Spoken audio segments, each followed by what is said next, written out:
Assalamualaikum warahmatullahi wabarakatuh. Salam kenal. Saya Akmal Taufal Arab Sanjani dari jurusan Kimia kelas A.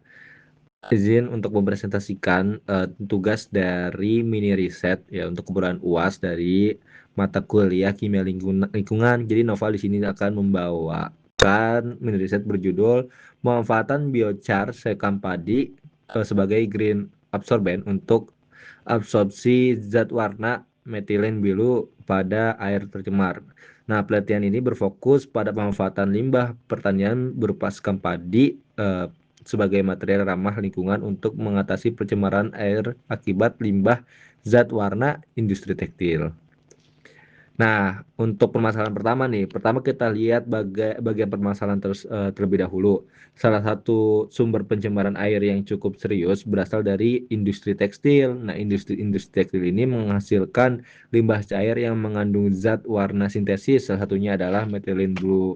Nah, methylene blue ini merupakan zat warna yang sulit terurai secara alami sehingga dapat bertahan lama di lingkungan perairan. Selain mengubah warna air, senyawa ini juga bersifat toksik bagi organisme air dan dapat mengganggu keseimbangan ekosistem.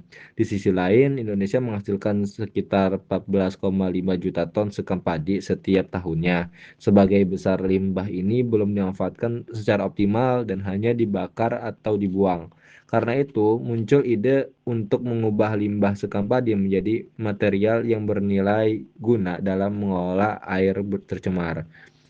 Nah, untuk solusi yang ditawarkan itu, solusi dari kami, dari saya itu menawarkan adalah memanfaatkan sekam padi untuk menjadi biochar. Nah, biochar ini merupakan material karbon berpori yang diperoleh melalui proses pirolisis, yaitu pemanasan biomasa pada suhu tinggi dengan oksigen yang sangat terbatas. Dalam penelitian ini, biochar kemudian diaktifasi menggunakan KOH. Aktivasi ini bertujuan memperbesar luas permukaan, membuka lebih banyak pori, dan menambah gugus fungsi aktif sehingga kemampuan absorpsinya meningkat. Nah, karena berasal dari limbah biochar, dari limbah biomasa, sorry, dan ramah lingkungan, biochar termasuk ke dalam konsep green absorbent atau absorben hijau. Nah, selanjutnya adalah mekanisme nih absorpsinya. Absorpsi merupakan proses penempelan molekul pencemaran pada permukaan absorben. Nah, pada penelitian ini terdapat beberapa mekanisme utama. Yang pertama adalah interaksi elektrostatik. Methylene blue bermuatan positif nih, sedangkan permukaan biocharnya pada kondisi basa cenderung bermuatan negatif, sehingga keduanya saling tertarik-menarik. Nah, yang kedua itu mekanisme kedua adalah ikatan hidrogen, yaitu interaksi antara gugus hidroksilnya pada biochar tersebut nih dengan metode methylene blue. Selanjutnya juga terdapat interaksi antara pi ke pi, yaitu interaksi antara cincin aromatik biochar dengan struktur aromatik methylene blue. Nah, selain itu terdapat mekanisme pengisian pori di mana molekul zat warna itu masuk ke dalam pori-pori biochar dan terperangkap di dalamnya. Nah, kombinasi keempat mekanisme tersebut nih membuat kemampuan absorpsi biochar itu menjadi cukup tinggi dan cukup efektif juga pastinya. Terus selanjutnya adalah metodologi penelitian. Tahapan pertama yaitu preparasi padinya yang pastinya dengan mencuci dengan air, mengeringkan, kemudian menghaluskannya gitu. Nah, tahap kedua dilakukan pirolisis. Ini kuncinya guys, pada suhu 500 derajat Celcius selama 2 jam untuk menghasilkan biochar. Nah, setelah itu biochar diaktifasi menggunakan larutan KOH, kemudian dipanaskan kembali pada suhu sekitar 700 derajat Celcius agar terbentuk apa? Agar terbentuk struktur pori-pori yang lebih baik. Nah, biochar hasil aktivasi kemudian itu dicuci hingga pH-nya netral dan dikeringkan. Selanjutnya, dilakukan karakterisasi menggunakan beberapa instrumen seperti FTIR untuk mengetahui gugus fungsi, SEM untuk melihat morfologi permukaan, BET mengukur luas permukaan serta ukuran pori-pori.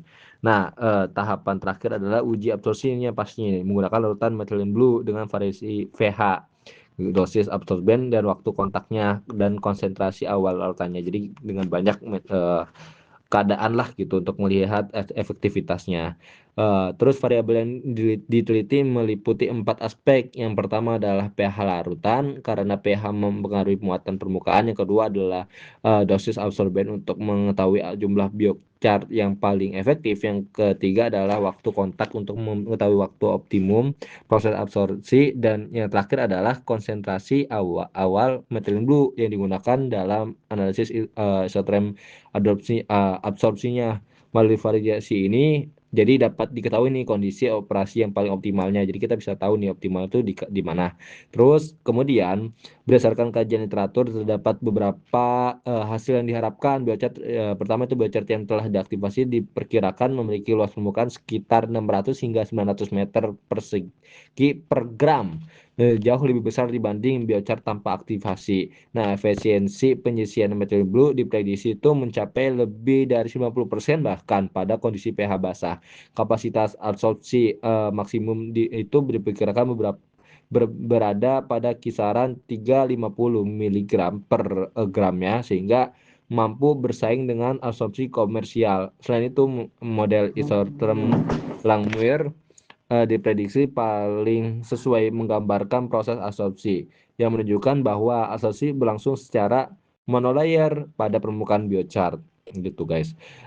Penelitian ini memberi beberapa manfaat. Dari sisi lingkungan, limbah sekam padi dapat dimanfaatkan sehingga mengurangi pencemaran. Dari sisi ekonomi, biochar memiliki biaya produksi yang jauh lebih murah gitu dibandingkan absorpsi komersial. Sedangkan sisi keberlanjutan, peneliti ini mendukung konsep green chemistry gitu. Terus juga serta pemanfaatan sumber daya yang terbarukan.